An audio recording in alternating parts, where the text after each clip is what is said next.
사무엘상 3장 1절부터 9절 말씀 마음을 집중하시고 함께 읽어보십니다. 아이 사무엘이 엘리 앞에서 여호와를 섬길 때에는 여호와의 말씀이 희귀하여 이상이 흔히 보이지 않았더라.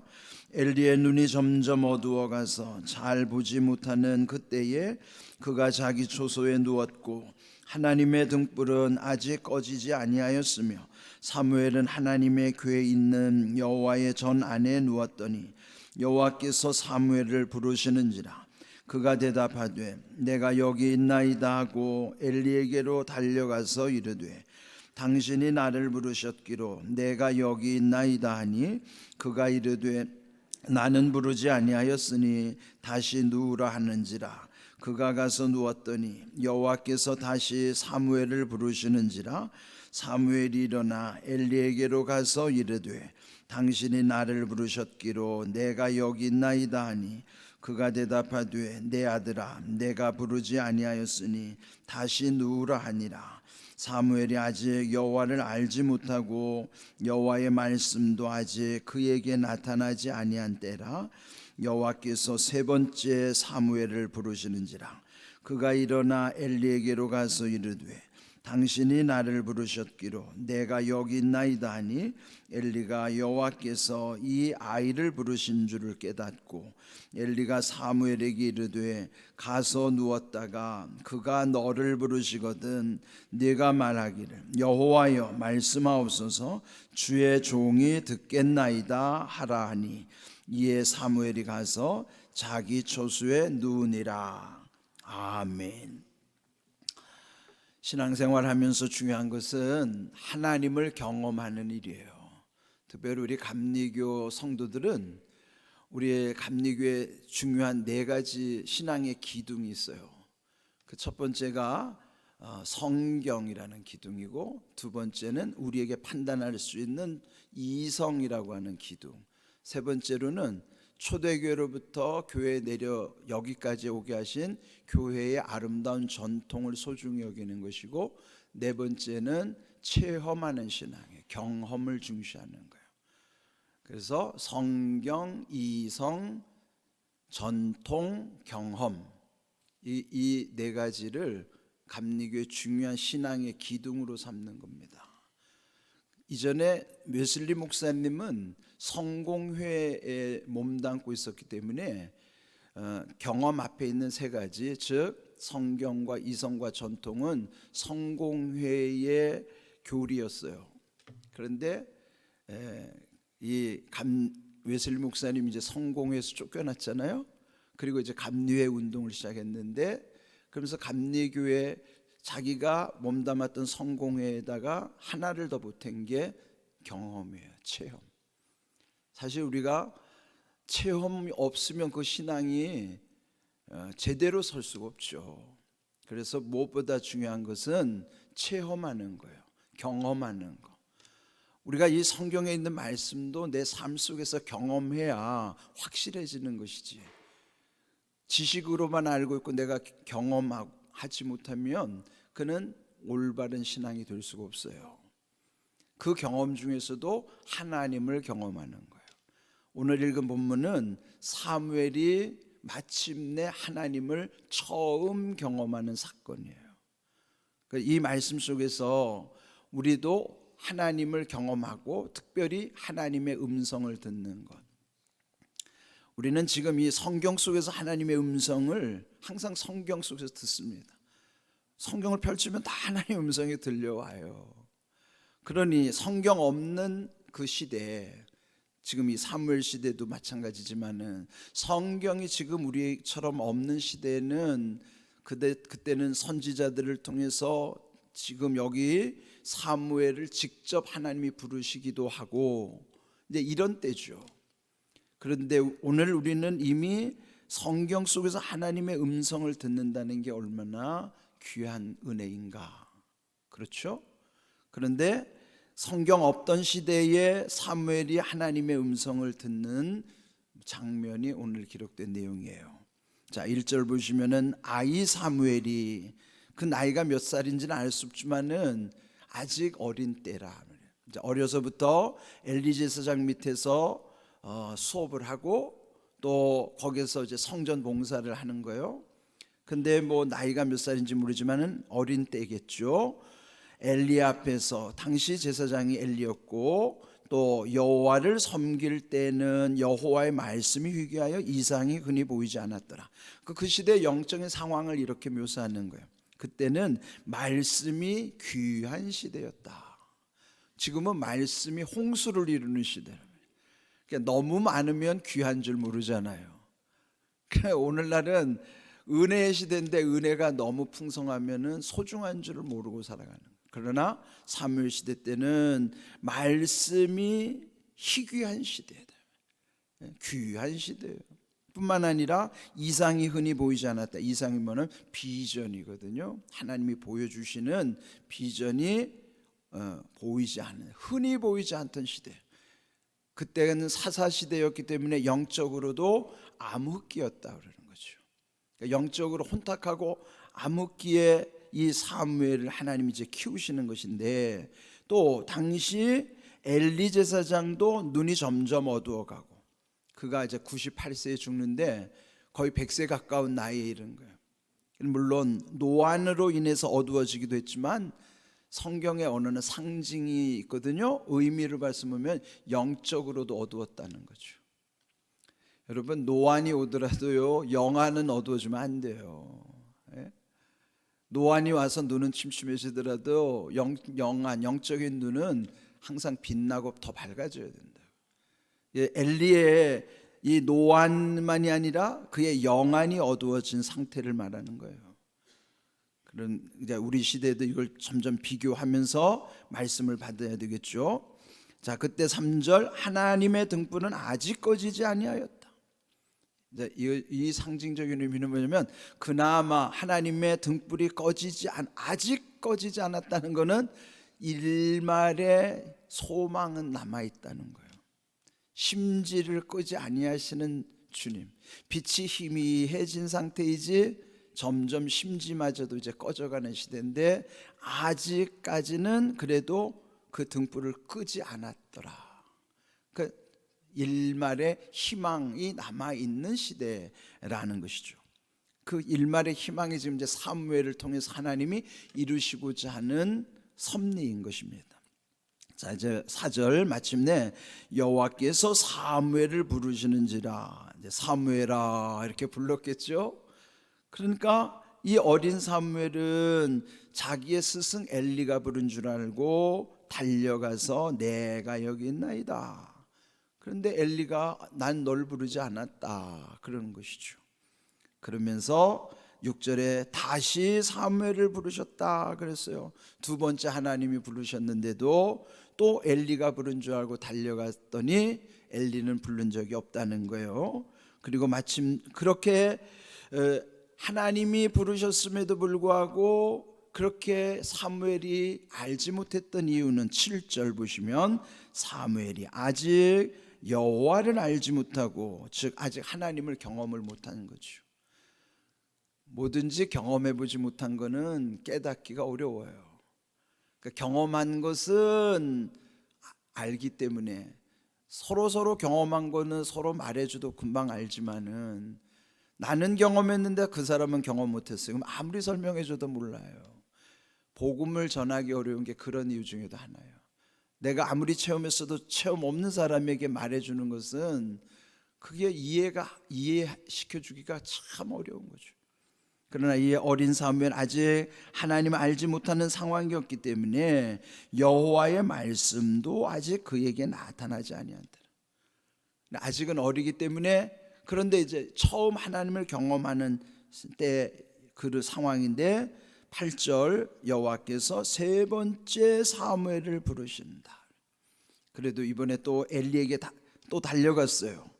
그런데 이때 비록 연로하지만은 이 엘리 제사장이 뭔가 좀 느낌이 다른 거죠. 이 엘리도 제사장이 되기 전에는 하나님의 음성을 들은 적이 있었을 거예요. 그래서 아마 자기가 잊어버리고 있었던 것을 이 사무엘을 통해서 하나님이 부르시는구나. 그래서 이제 알려주는 거예요. 8절을 보면은 그가 일어나 엘리에게로 갔는데 당신이 나를 부르시기로 내가 여기 왔나이다. 그때 엘리가 여호와께서 이 아이를 부르신 줄 깨닫고, 그 뭐예요? 세 번째 그 사무엘이 달려왔을 때 그때 하나님이 이 아이를 부르시고 계시는구나 그러면서 이제 알려주는 거예요.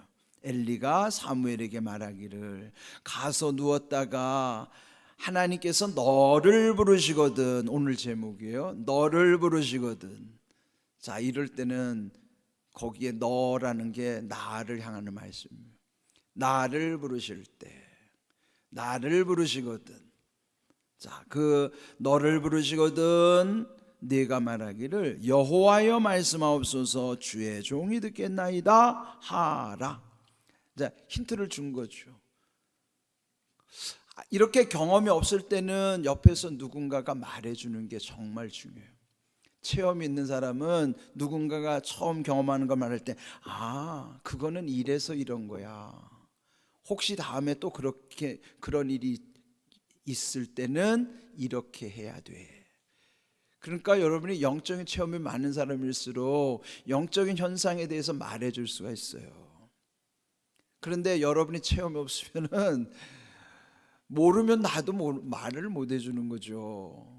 그런데 여기서 이제 중요한 것은 하나님이 부르신 것을 모를 때는 자꾸 사람을 찾아가는 거예요. 이 사무엘은 하나님을 처음 경험해서 하나님이 부르시는 음성을 깨닫지 못했어요. 그러니 누가 부르는 줄 알고 사람이 부르는 줄 알고 자꾸 엘리에게로 찾아가는 거예요. 여러분, 이게 말씀에 대한 분별이 없으면요, 우리도 뭔가 조금 이상한 것을 경험하면 사람을 의존하기가 쉽다고요. 근데 이것도 조심해야 돼요. 사람은 그저 내 주위에 참고할 사항일 뿐이지 절대적으로 의존할 대상이 아니에요. 절대적으로 의존할 대상은 단 한 분밖에 없습니다.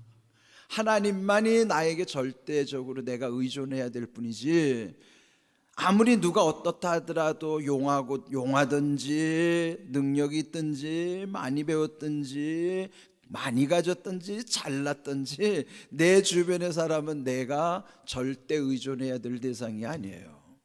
그들은 그저 내게 참고할 정도의 대상이란 말이에요. 그래야 여러분이 사람을 두려워하지 아니하고 사람에게 묶이지 않아요. 여러분 주변에 사람에게 눌려있고 묶여있는 사람들이 얼마나 많은데요. 이단에 빠진 사람들은 다 이단의 교주에 묶여있는 사람들이라고요. 그러니까 여러분, 사람을 절대적으로 판단하면 안 됩니다. 오직 하나님과의 관계만이 그 절대적인 것이지, 사람을 하나님처럼 착각하는 현상들이 우리 주변에 얼마나 많아요. 속이는 현상들. 그런데 여기서 엘리가 사무엘에게 말해준 것처럼 주님이 너를 부르실 때 이렇게 하라. 여호와여 말씀하옵소서 주의 종이 듣겠나이다. 자, 요건 정말 우리가 꼭 지켜야 되는 말씀이에요. 말씀 앞에 설 때, 내가 말씀을 읽을 때 이런 마음가짐을 가져야 돼요. 오늘도 이 새벽 기도에 나왔으면은 여러분이 아침에 기도할 때마다 여호와여 말씀하시옵소서 제가 듣겠습니다. 그런 마음가짐을 가지고 와야 돼요. 이런 겸손함. 그런데 오늘날의 이런 모든 문제의 원인은 어디서부터 오는가 하면은 말씀이 없음으로 인하여 생기는 거예요. 아모스 시대의 아모스 선지자가 그걸 아주 냉철하게 비판하고 또 준엄하게 강조했어요. 우리 아모스 8장 11절 말씀 함께 읽어봅니다. 주 여호와의 말씀이니라. 보라 날이 이를지라 내가 기근을 땅에 보내리니 양식이 없어 주림이 아니며 물이 없어 가람이 아니요 여호와의 말씀을 듣지 못한 기갈이라. 자, 여기 중요한 문제의 원인은, 우리는 항상 민생고의 원인은 정치하는 사람들이 생각하는 것처럼 먹고 사는 문제예요. 그럼 여기 보면은 먹고 사는 문제가 그럼 해결됐으면 거기가 낙원이 될까요? 아니에요.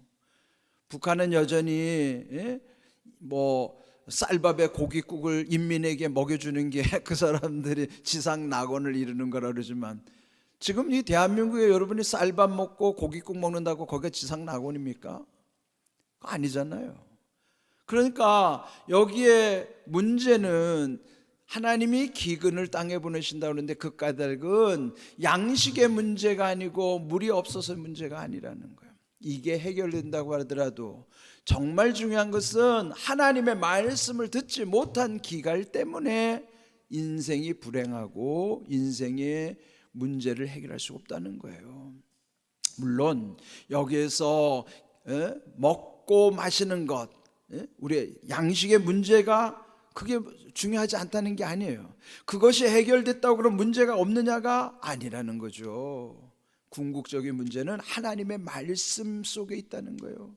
그래서 말씀을 듣지 못한 기갈이 문제라는 거예요. 기갈이 뭐예요? 앞에서 말한 기근, 갈증, 갈함, 이 두 가지를 합친 것이 기근과 갈함을 합쳐서 기갈이라고 그러는 거예요.